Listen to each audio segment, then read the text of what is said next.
warahmatullahi wabarakatuh. Nama saya Dian Sukmawati Asar dengan nomor BP 1802559. Di sini saya akan menjawab soal UTS yang telah diberikan oleh Bapak sebelumnya. Di sini ada beberapa pertanyaan dan saya akan mencoba menjawabnya. Yang pertama, jelaskan yang Anda ketahui tentang sistem informasi, tentang analisis perancangan sistem, tentang aliran sistem informasi lama, serta aliran sistem informasi baru.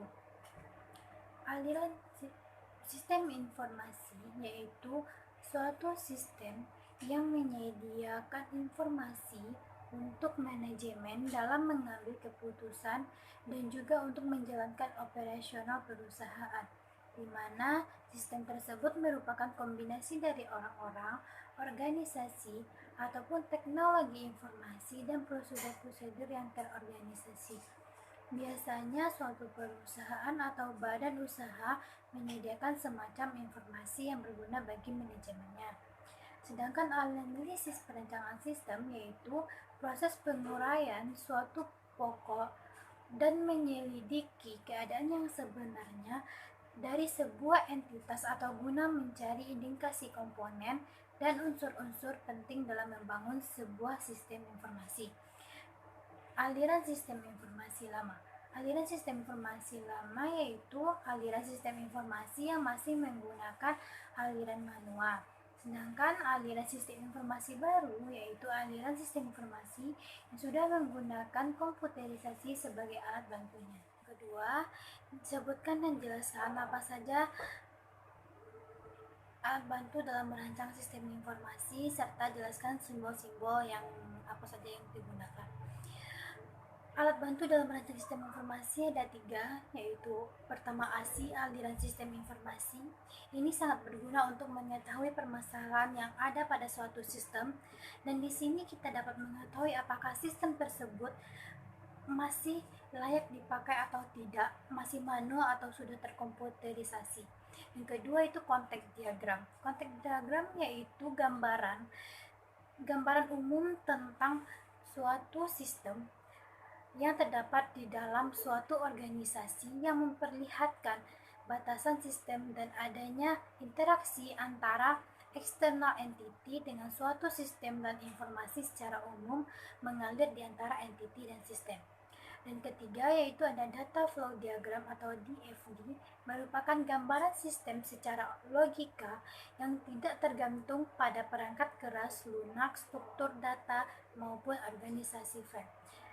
Dan simbol-simbol yang digunakan nanti akan ada di merupakan contoh ASI, simbol ASI dan contoh konteks diagram beserta DFD.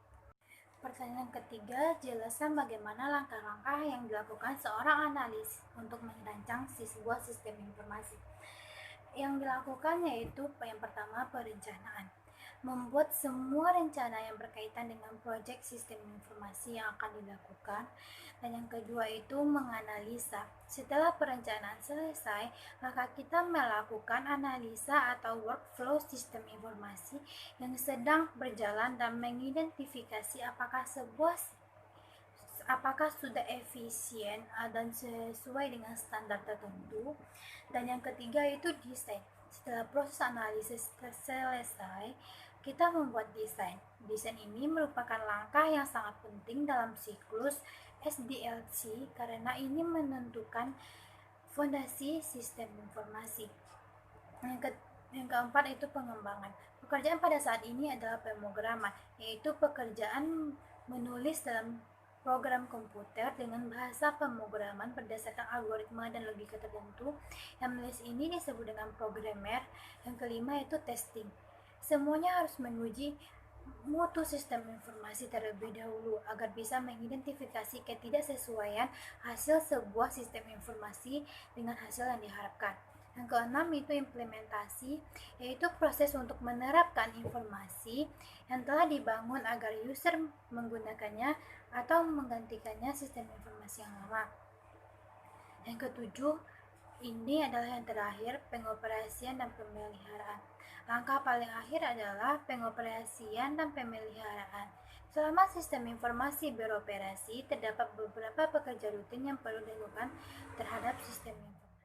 Dan ini merupakan soal terakhir, yaitu aliran atau perencanaan sistem informasi dari sebuah toko ABC dengan entitas, ada 5 entitas. Sekian video dari saya tentang jawaban soal-soal UTS yang telah diberikan oleh Bapak sebelumnya. Terima kasih dan Assalamualaikum warahmatullahi wabarakatuh.